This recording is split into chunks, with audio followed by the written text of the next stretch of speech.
নমস্কাৰ, মই ৰঞ্জন মোৰ চেনেললৈ আপোনাক স্বাগতম জনাইছোঁ। আজিৰ ভিডিঅ'তে আমি আপোনালোকক দেখুৱাম। বিশেষকৈ এই ভিডিঅ'টো ছাত্ৰ ছাত্ৰীসকলৰ বাবে বনোৱা হৈছে, যদিও যিসকলে ছবি আঁকি চাই ভাল পায় তেওঁলোকৰ কাৰণে এই ভিডিঅ'টি প্ৰস্তুত কৰা হৈছে।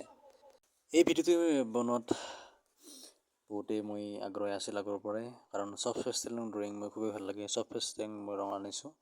চফ্ট পেষ্টেল কালাৰেৰে সুন্দৰভাৱে মই এটি চিম্পুল ক্লাছ 4 ক্লাছ 3 তেওঁলোকৰ কাৰণে মই এটি ড্ৰয়িং চেষ্টা কৰিছোঁ। একদম চিম্পুল ড্ৰয়িং, একদম চিম্পুল ক্লাছ ৱাইজ, আৰু মানে যাতে অতি সহজে আঁকিব পাৰে, কোনো ধৰণৰ কাঠ পেঞ্চিল ব্যৱহাৰ নকৰাকৈ অকল ৰঙেৰেই। কিন্তু তেওঁলোকে অকল পেষ্টেলটোৱে কৰিব, কাৰণ চফ্ট পেষ্টেলটো আচলতে ডাঙৰৰ কাৰণে, আৰ্টিষ্টৰ কাৰণে, বা ডাঙৰ যিসকলে ক্লাছ 10, 9 এই ধৰণৰ তেওঁলোকে ইমান চফ্ট পেষ্টেল নাজানিব, তথাপিও পেষ্টেল ৰঙেৰে পাৰিব। কিন্তু চফ্ট পেষ্টেল কি ভাল হয়, আপোনাৰ পেষ্টেল ৰঙতকৈ এইটো আৰু বহুত বেছি অলপ উজ্জ্বলতাটো বেছি বৃদ্ধি হয়, সেইকাৰণে ৰংটো অলপ ভাল হয়। যা হওক, আজিৰ ভিডিঅ'টো একদম চিম্পুল, সেইকাৰণে কৈছোঁ মই যে চিম্পুল হ'লেও ভিডিঅ'টোৱে আপোনালোকে নিশ্চয় ভাল পাব। শেষলৈকে চাই থাকিব, আৰু ভিডিঅ'সমূহ যিমান পাৰি শ্বেয়াৰ কৰিব, ভাল লাগে লাইক কৰিব, কমেণ্ট কৰিব। যদি এতিয়ালৈকে কোনোবা ছাবস্ক্ৰাইব কৰিব বাকী আছে, নিশ্চয় চেনেল ছাবস্ক্ৰাইব কৰি ল'ব, আৰু মোক এই দিশত এখোজ আগুৱাই যোৱাত সহায় কৰিব। যিহেতু বিভিন্ন কষ্ট কৰি বহুত ঠাই ঘূৰি হ'লেও বা ছবি আঁকি হ'লেও, এই ছবিৰ হয়তো বেছি দিয়া নাই, তথাপিও কষ্ট হয়, জানে আপোনালোকে।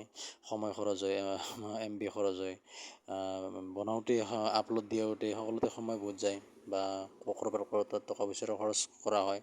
সেই দেখি এই কষ্টখিনি যাতে সাৰ্থক হয়, ভুল ভ্ৰান্তিবোৰ আঙুলি দিলে ভাল হ'ব। লগতে এই দিশত সহযোগ কৰক। প্লিজ ষ্টে কানেক্টেড উইথ মি। এইখিনি ইংৰাজীতে ক'লোঁ।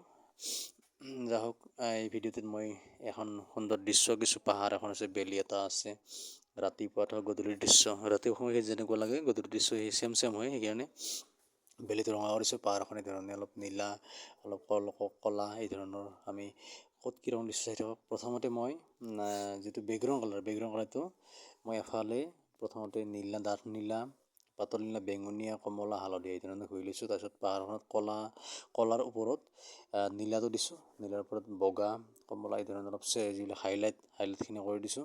তাৰপিছত এইখিনি কলা নাওখন কলাৰ আঁকি নীলা দিম, তাতে বগাও দিম হাইলাইট কৰি। নাৰিকল গছডালো এনেই চিম্পুলকৈ চাপৰ কৰি আঁকিছোঁ।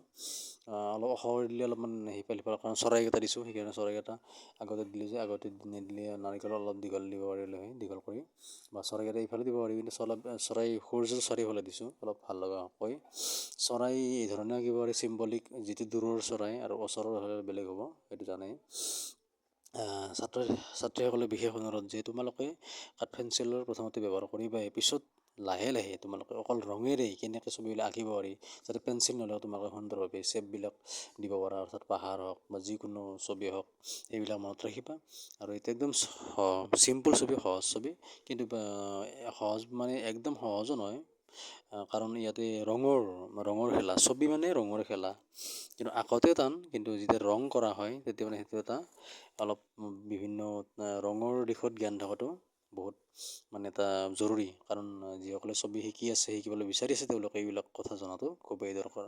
কাৰণ আমাৰ বেকগ্ৰাউণ্ডটো আমি প্ৰথমতে কৰি লৈ পেলাই আমি ছবিখন আঁকিলে ছবিখন সুন্দৰ হয়, পূৰ্ণতা পায়। যদি বেকগ্ৰাউণ্ডটো আগতে নকৰি ছবি এখন আমি আঁকোঁ, তেতিয়াহ'লে এই ছবিখন অলপমান সম্পূৰ্ণ পূৰ্ণতা নাপায়। কিয়নো মই আগতে তেনেকৈ 2-এটা ছবি আঁকিছিলোঁ। প্ৰথমতে চালোঁ মই বস্তুটো, এনেকৈ আঁকিলে কেনেকুৱা হয়, এনেকৈ আঁকিলে কেনেকুৱা হয়, বা আচলতে সকলোখিনি চাব লাগে। যা হওক, চাই থকা ধন্যবাদ। শেষলৈ